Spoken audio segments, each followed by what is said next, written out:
नमस्ते दोस्तों, स्वागत है आप सभी का हमारे YouTube चैनल हॉरर स्टोरी में। और ये कहानी आप सुन रहे हैं सभाजीत मौर्य के साथ, यानी मेरे साथ। तो चलिए कहानी में आगे बढ़ते हैं और इस कहानी को आप अंत तक ज़रूर सुनें। तो चलिए कहानी की शुरुआत करते हैं। उत्तर प्रदेश का टोला गांव, जो चारों ओर से जंगलों और पहाड़ियों से घिरा हुआ है। यह गांव दूर दूर तक मशहूर है, लेकिन एक कारण से गांव के उत्तर में स्थित वह पुराना वीरान भूत बंगला। समय सितंबर का महीना था और चार दोस्त उस बंगले में जाने की तैयारी कर रहे थे। बरसात का मौसम, दिन के वक्त भी हल्की हल्की बारिश, शाम होते होते आसमान काले बादलों से घिर जाता है। जैसे ही अंधेरा बढ़ता है, हवाएं तेज हो जाती हैं और बंगले की तरफ जाती सड़क पर पेड़ों की टहनियाँ जोर से हिलने लगती हैं। चारों दोस्त रोहित, अनुजा, विक्रम, साक्षी भूत बंगले में जाने के लिए तैयार होते हैं। उन्हें लगता है कि अंधविश्वास है, ये सब कहानियां हैं और कुछ नहीं। रोहित, जो 25 साल का युवक है, काले रंग की टी शर्ट और जीन्स पहने हुए है। दिल में एक जुनून है, भूतों पर विश्वास नहीं करता है। अनुजा, रोहित की दोस्त, हल्की गुलाबी सलवार कमीज पहने हुए, डरपोक लेकिन जिज्ञासु, हमेशा डरते डरते ही किसी भी भूतिया जगह पर जाने के लिए तैयार रहती है। विक्रम 27 साल का है, रोहित का बचपन का दोस्त, नीली जीन्स और सफ़ेद शर्ट पहने हुए इस पूरे मिशन का मास्टरमाइंड है। उसे भूत बंगले का सच जानने की बहुत ही ज़्यादा तीव्र इच्छा है। लेकिन साक्षी, विक्रम की मंगेतर, हरे रंग की साड़ी पहने हुए, वह बहुत ही रहस्यमय स्वभाव की है। उसे ऐसा लगता है कि उसे इस बंगले के बारे में कुछ पता है जो बाकी किसी को नहीं पता है। सितंबर की शाम थी, हवा में नमी और ठंडक दोनों का एहसास था। आकाश में काले बादल छाए हुए थे और हल्की बारिश की बूंदें गिर रही थी। चारों दोस्त टोला गांव की संकरी कच्ची सड़क से होते हुए बंगले की ओर जा रहे थे। साक्षी के चेहरे पर एक अजीब सी खामोशी थी, जबकि बाकी सबके दिलों में उत्सुकता और थोड़ा सा डर था कि बंगले में क्या होगा, क्या होने वाला था आगे। यही सोच रहे थे सब लोग। जब वे बंगले के पास पहुँचे तो सूरज छिपने को था। शाम का मौसम था, शाम का समय था, सूरज ढलने ही वाला था।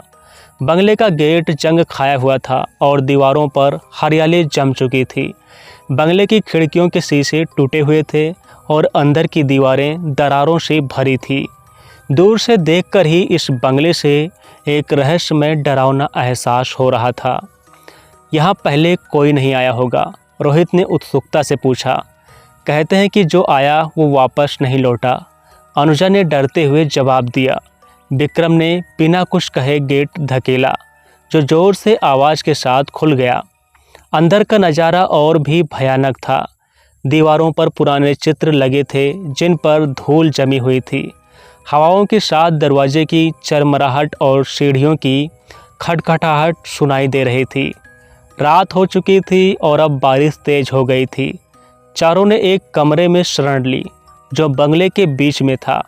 कमरे में एक पुरानी लकड़ी की अलमारी और एक टूटी हुई खाट रखी थी। अचानक साक्षी ने एक पुरानी डायरी उठाई, जो अलमारी के अंदर छुपी हुई थी। उस डायरी में बंगले के पहले मालिक के बारे में कुछ लिखा हुआ था, कुछ रहस्यमयी बातें थीं। ये बंगला सिर्फ एक घर नहीं है, ये एक जाल है। साक्षी ने कांपते हुए डायरी की अंतिम पंक्तियों को पढ़ा। डायरी में लिखा था कि बंगले के पिछले मालिक ठाकुर हरि सिंह अपनी बेटी की मौत के बाद यहाँ रहने आए थे, लेकिन कुछ समय बाद वह भी गायब हो गए और तभी से यह बंगला बंद पड़ा है।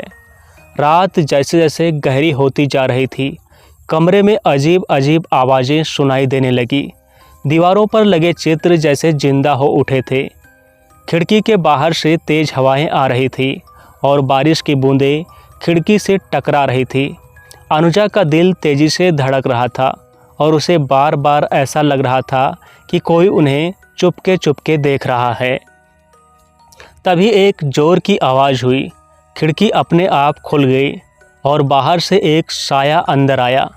चारों ने देखा, वह कोई और नहीं बल्कि ठाकुर हरि सिंह की आत्मा थी, जो बंगले में अटकी हुई थी। उसकी आंखों में खून उतर आया था और वह धीरे धीरे उनकी तरफ बढ़ रहा था। भागो, विक्रम चिल्लाया। चारों ने जल्दी से दरवाजे की ओर दौड़ लगाई, लेकिन दरवाज़ा जैसे किसी अनदेखी शक्ति से बंद हो गया था। हवा तेज हो चुकी थी और चारों दोस्त एक दूसरे का हाथ पकड़कर भागने की कोशिश कर रहे थे। अचानक रोहित को कुछ महसूस हुआ, जैसे उसकी टी शर्ट किसी ने पीछे से खींची हो। उसने मुड़कर देखा और वहाँ खड़ी थी ठाकुर के बेटे की आत्मा, जो उसे अपने पास बुला रही थी। विक्रम ने बड़ी मुश्किल से दरवाज़ा खोला और चारों किसी तरह से बाहर की ओर भागे। बाहर आकर उन्होंने राहत की सांस ली, लेकिन साक्षी अभी भी चुप थी। जब वे बंगले से दूर हो गए, साक्षी ने अचानक कहा, यह बंगला हमें कभी छोड़ने नहीं देगा। बंगले से बाहर निकलने के बाद रात के अंधेरे में चारों दोस्त गांव की ओर भागे। बारिश अब भी तेज़ हो रही थी और हर जगह सिर्फ अंधेरा और डरावना सन्नाटा गूंज रहा था। विक्रम और रोहित ने साक्षी को पकड़ा हुआ था, जो अब तक शौक में थी। अनुजा भी बहुत डरी हुई थी, लेकिन वह रोहित के साथ चुपचाप चल रही थी। जैसे ही वे गांव की सीमा पर पहुंचे, उन्होंने महसूस किया कि कुछ अजीब हो रहा है। गांव की घरों की सारी बत्तियां बुझ चुकी थी और सड़कों पर कोई भी दिखाई नहीं दे रहा था। ऐसा लग रहा था कि मानो पूरा गांव सो गया हो, या किसी अनजान डर के कारण सब ने खुद को घरों में बंद कर लिया हो। विक्रम ने गुस्से से कहा, यहाँ कुछ तो बहुत गलत हो रहा है। हमें जल्द से जल्द किसी से मदद लेनी होगी। गांव पहुंचते ही साक्षी ने अचानक अपने हाथ छुड़ाए और अजीब तरीके से हंसने लगी। उसके चेहरे पर अजीब सी मुस्कान थी और उसकी आंखें खाली लग रही थी।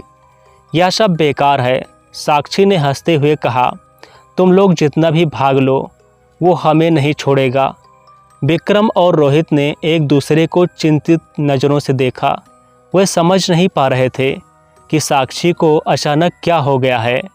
अनुजा अब और डर गई थी और रोहित के करीब आ गई। जैसे जैसे रात गहरी होती जा रही थी, गांव में अजीब अजीब घटनाएं शुरू हो गई। घरों की खिड़कियां अपने आप खुलने बंद होने लगी और दूर से रहस्यमयी आवाज़ें आने लगी। कभी कभी गांव के पुराने मंदिर की घंटी बजने लगती, जबकि वहां कोई नहीं था। साक्षी ने अचानक कहा, तुम लोग उसे नहीं समझ सकते। बंगला हमसे जुड़ चुका है। हमें वापस जाना होगा, वरना ये सब कभी ख़त्म नहीं होगा।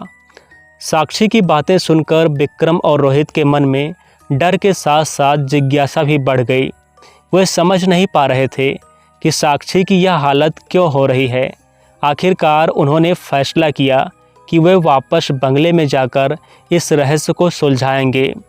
अनुजा ने डरते हुए कहा, क्या तुम्हें लगता है सच में कि हमें वहां वापस जाना चाहिए? ये बहुत खतरनाक हो सकता है। रोहित ने उसे शांत कराते हुए कहा, हमें सच जानना होगा। बिना जाने हम कुछ भी नहीं कर सकते। अभी रात के 2 बज रहे थे। बारिश धीमी हो चुकी थी, लेकिन हवाएं अब भी तेज चल रही थी। चारों ने फिर से बंगले की ओर जाने का फैसला किया। जब वे वापस उसी वीरान रास्ते पर चलने लगे, तो हर कदम के साथ साथ उन्हें ऐसा लग रहा था मानो कोई उनके पीछे चल रहा हो। हवाओं की आवाज़, टूटे हुए पत्तों की चरमराहट और हर दिशा से आती सिसकियाँ माहौल को और भी डरावना बना रही थी। जब वे फिर से बंगले के पास पहुँचे, तो उन्होंने देखा कि गेट इस बार खुला हुआ था। विक्रम ने बिना सोचे समझे बंगले के अंदर कदम रखा। अंदर का माहौल और भी भयावह था।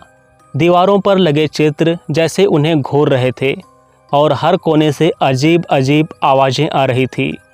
तभी अचानक साक्षी ने ज़ोर से चीख मारी और बेहोश होकर गिर पड़ी। रोहित ने जल्दी से उसे संभाला, लेकिन साक्षी की हालत और ख़राब होती जा रही थी। विक्रम ने साक्षी को होश में लाने की कोशिश की, लेकिन उसने एक अजीब सी बात कही, तुम सब बच नहीं सकते।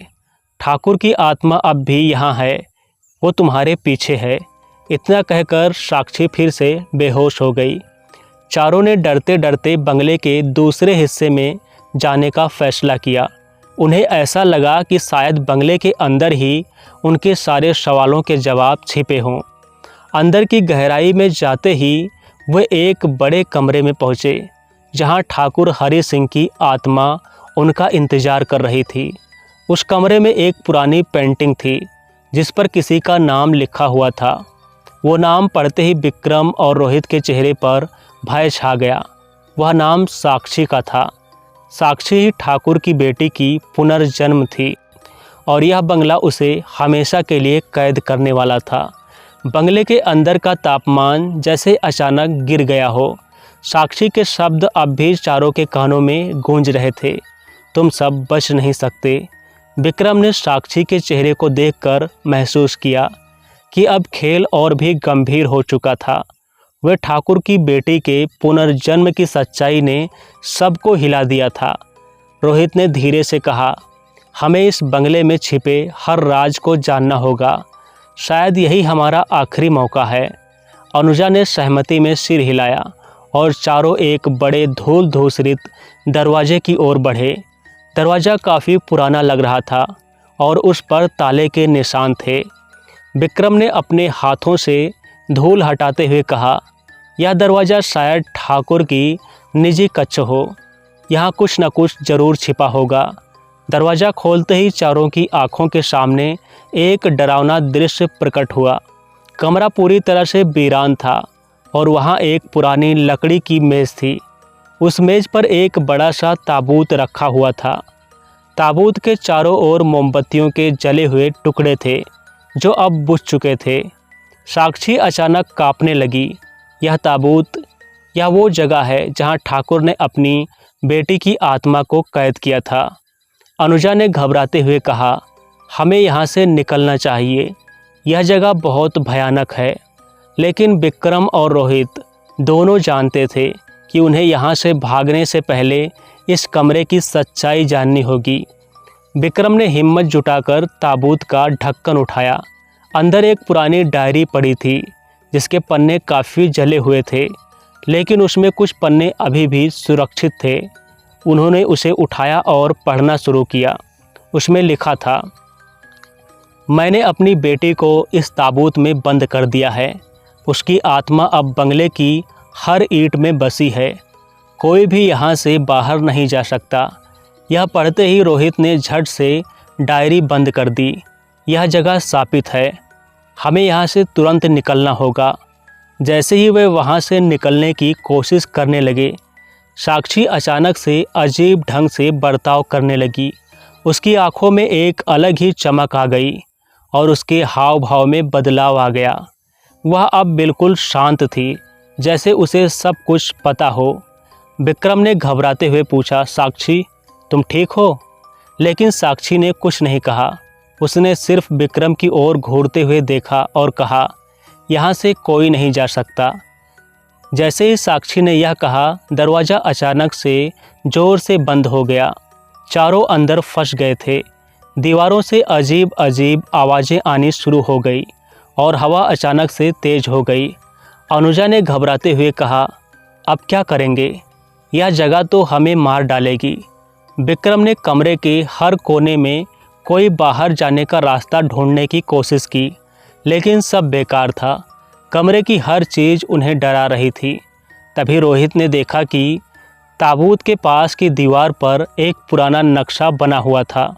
विक्रम ने नक्शे को ध्यान से देखा और कहा, शायद यह बंगले के किसी गुप्त रास्ते का नक्शा है। हमें इसे फॉलो करना होगा।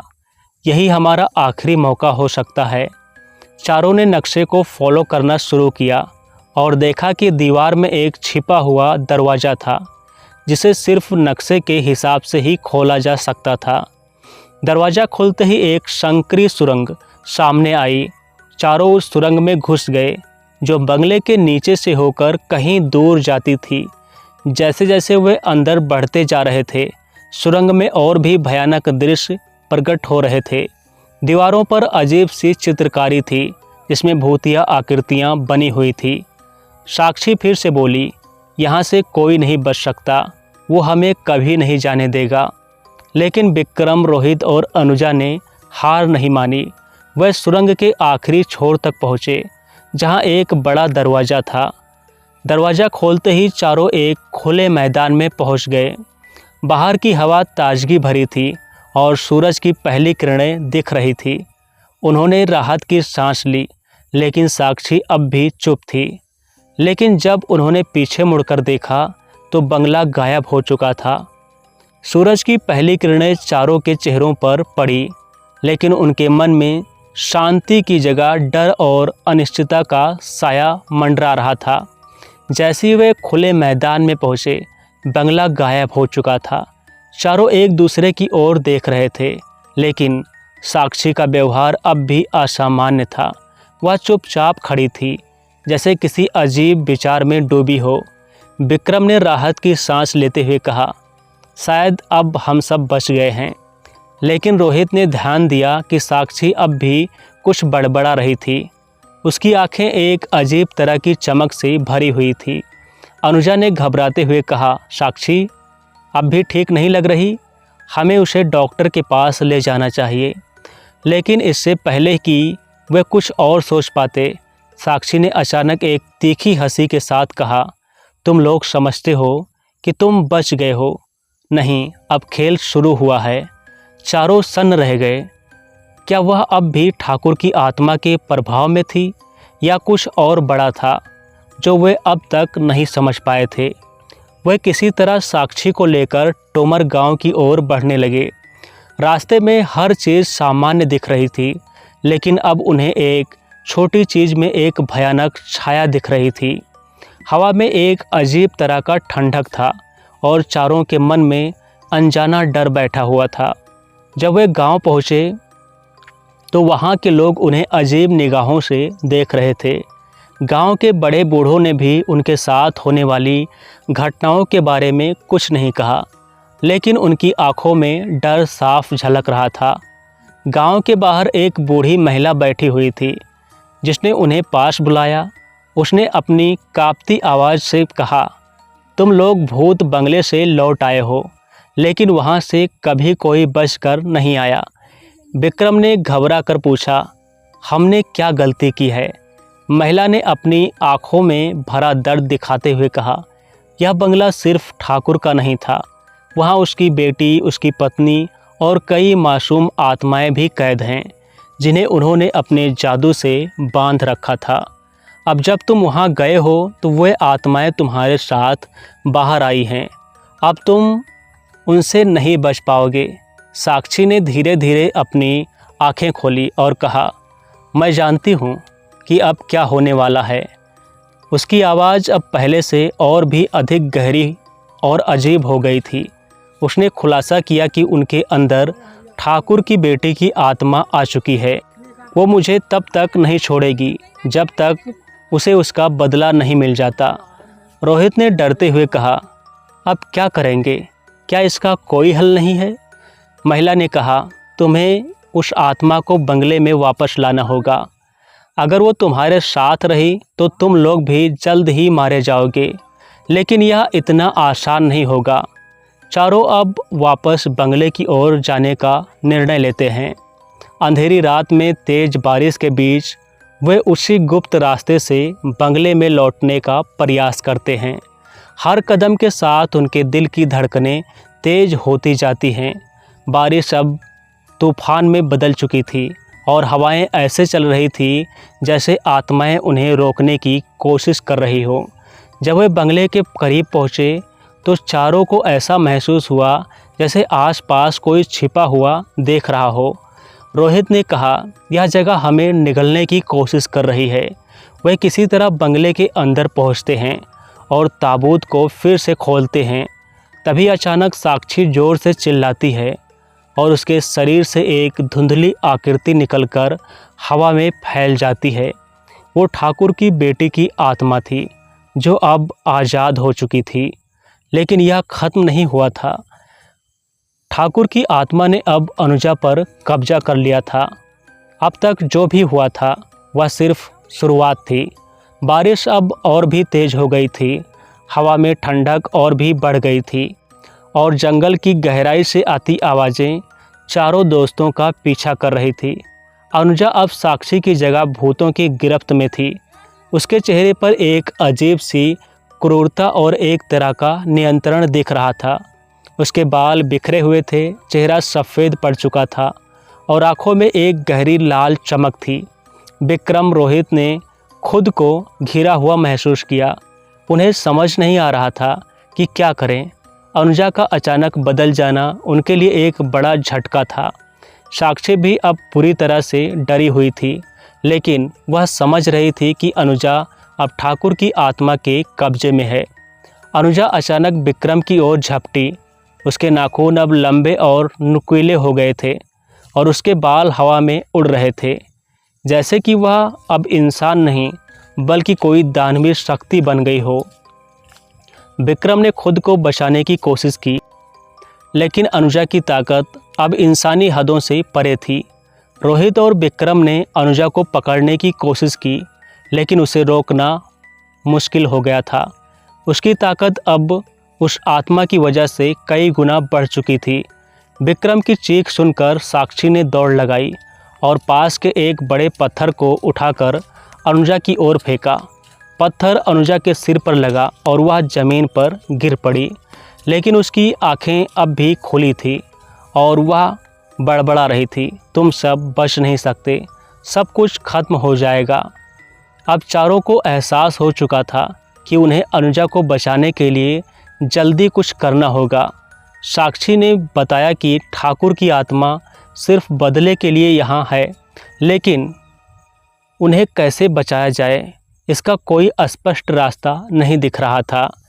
तभी रोहित को वह बूढ़ी महिला की बात याद आई। उसने कहा था कि ठाकुर की आत्मा को उसकी मजार में वापस ले जाओ, तभी वह शांति से सो सकेगा। लेकिन यह आसान नहीं था। अब अनुजा के पास आत्मा थी और उसे वापस मजार तक ले जाना एक बड़ी चुनौती थी। विक्रम ने अनुजा के बेहोश शरीर को उठाया और तीनों ने मिलकर उसे बंगले के पीछे की मजार तक ले जाने का निर्णय लिया। बारिश अब और तेज़ हो गई थी और रास्ता बेहद फिसलन भरा हो गया था। चारों को हर कदम पर ऐसा महसूस हो रहा था कि कोई उनका पीछा कर रहा है, जैसे वह आत्मा नहीं चाहती थी कि उसे वापस मजार तक ले जाए। जब वे मजार तक पहुँचे तब अचानक हवाएं थम गई। पूरा जंगल शांत हो गया, जैसे सब कुछ ठहर गया हो। यह सन्नाटा और भी डरावना था। जैसे ही उन्होंने अनुजा को मजार पर खड़ा रखा, अचानक से ज़मीन हिलने लगी। ठाकुर की आत्मा मजार से बाहर निकल आई और अब वह पूरी तरह से प्रकट हो गई थी। उसने विक्रम की ओर इशारा किया और ज़ोर से हंसते हुए कहा, तुम्हें लगता है कि मुझे रोक सकोगे? रोक सकते हो? यह खेल अब ख़त्म नहीं होगा। मैंने उन सभी से बदला लेकर रहूँगा जिन्होंने मेरे परिवार को मारा। साक्षी ने हिम्मत जुटाई और कहा, हम जानते हैं कि तुमने क्या सहा है, लेकिन अब इसे ख़त्म करने का समय है। तुम यहाँ किसी का नुकसान नहीं कर सकते। यह आत्मा अब और भी हिंसक हो चुकी थी। विक्रम और रोहित ने मिलकर आत्मा से लड़ने की कोशिश की, लेकिन वह उन पर भारी पड़ रही थी। तभी साक्षी ने मजार के पास रखा एक पुराना ताबीज़ देखा। वह ताबीज़ ठाकुर के परिवार की आत्माओं को शांत करने के लिए था। साक्षी ने ताबीज़ को उठाया और आत्मा की ओर बढ़ाया। ताबीज़ की शक्ति से आत्मा की गति धीमी हो गई। उसने चीखते हुए अनुजा के शरीर से बाहर निकलने की कोशिश की। आखिरकार वह आत्मा ताबीज़ के प्रभाव में आकर मजार में वापस चली गई और मजार की दरवाजे खुद ब खुद बंद हो गए। अनुजा अब होश में आ चुकी थी। वह कमज़ोर थी लेकिन जिंदा थी। चारों दोस्तों ने राहत की सांस ली, लेकिन उन्हें अब भी एहसास था कि इस बंगले में और भी कई रहस्य छिपे हुए हैं। अनुजा होश में आ चुकी थी, लेकिन अभी भी वह पूरी तरह से ठीक नहीं हुई थी। उसके चेहरे पर डर और अनिश्चितता साफ झलक रही थी। साक्षी ने उसकी ओर देखा और एक लंबी सांस ली। उन्हें लगा कि सब कुछ खत्म हो गया है, लेकिन ये सिर्फ शुरुआत थी। अनुजा के जागने के कुछ दिनों बाद साक्षी को अजीब अजीब से अनुभव होने लगे। सबसे पहले उसने महसूस किया कि हर रात जब वह सोने जाती है, उसके सपनों में वही मजार और ठाकुर की आत्मा आती है। उसने महसूस किया कि जैसे कोई उसे पुकार रहा हो। धीरे धीरे यह सपने और भी भयानक होते गए। एक रात उसने सपना देखा कि वह मजार के अंदर फंसी हुई है और ठाकुर की आत्मा उसे बाहर नहीं आने दे रही। जब वह जागी तो उसने अपने हाथ पर एक गहरे काले निशान देखे। यह निशान बिल्कुल वैसे ही थे जैसे ठाकुर के शरीर पर मजार में देखा था। दूसरी ओर अनुजा की हरकतें भी अजीब होने लगी। उसने अचानक से अपने कमरे में बंद रहना शुरू कर दिया। वह पहले की तरह हंसती बोलती नहीं थी। उसकी आंखों में अजीब सी चमक दिखने लगी थी। विक्रम, रोहित और साक्षी ने कई बार उससे बात करने की कोशिश की, लेकिन अनुजा अब किसी गहरी सोच में डूबी रहती। वह बार बार कहती, यह अभी खत्म नहीं हुआ, वह वापस आएगा। एक रात जब हवा चल रही थी और आसमान में घने काले बादल छा रहे थे, साक्षी को फिर से वही सपना आया। इस बार सपना और भी भयानक था। उसने देखा कि मजार का दरवाज़ा फिर से खुल रहा था और ठाकुर की आत्मा आकर उसे खींच रही थी। साक्षी पसीने से भीगकर जाग गई। जब उसने अपने कमरे की खिड़की से बाहर झांका तो उसे बंगले के पीछे की दिशा में हल्की सी रोशनी दिखी। साक्षी ने तुरंत विक्रम और रोहित को जगाया और उन्हें इस बारे में बताया। उन्होंने तय किया कि वे जाकर देखेंगे कि आखिर यह क्या हो रहा है। विक्रम, रोहित और साक्षी बंगले के पीछे पहुँचे, जहां उन्होंने देखा कि मजार के पास सचमुच हल्की रोशनी हो रही थी। यह कोई साधारण रोशनी नहीं थी, बल्कि ऐसा लग रहा था जैसे वहां कुछ अलौकिक हो रहा हो। वह धीरे धीरे आगे बढ़े और जैसे ही मजार के पास पहुँचे, अचानक से हवा का तेज झोंका आया और एक ज़ोरदार आवाज़ के साथ मजार का दरवाज़ा खुद ब खुद खुल गया। भीतर से एक डरावनी चीख सुनाई दी और अचानक से चारों ओर अंधेरा छा गया। ठाकुर की आत्मा वापस आ चुकी थी। उसने पहले जैसा रूप नहीं लिया, बल्कि इस बार वह और भी भयानक और शक्तिशाली थी। साक्षी की आंखों में डर था, लेकिन उसने अपने दोस्तों का हाथ थामा, उन्हें पीछे हटने का इशारा किया, लेकिन आत्मा ने उन्हें जाने नहीं दिया। ठाकुर की आत्मा ज़ोर से हंसी और बोली, तुम लोग मुझसे नहीं बच सकते। मैं तब तक चैन से नहीं सोऊंगा जब तक तुम सबका अंत नहीं हो जाता। साक्षी ने हिम्मत जुटाई और विक्रम से कहा, हमें कुछ करना होगा, वरना ये आत्मा हमें मार डालेगी। साक्षी ने अपने दोस्तों के साथ मिलकर एक आखिरी योजना बनाई। उन्होंने सोचा कि मजार को पूरी तरह से बंद कर दिया जाए और ठाकुर की आत्मा को हमेशा के लिए बंद कर दिया जाए। रात का समय था और बाहर घनघोर बारिश हो रही थी। बिजली की चमक से आसमान समय समय पर रोशन हो रहा था, लेकिन हर चमक के बाद फिर एक अंधेरा छा जाता। साक्षी, विक्रम, रोहित और अनुजा वापस बंगले में लौटने की तैयारी कर रहे थे, लेकिन उनका दिल भारी था, क्योंकि वे जानते थे कि मजार की आत्मा का खतरा टलने वाला नहीं है।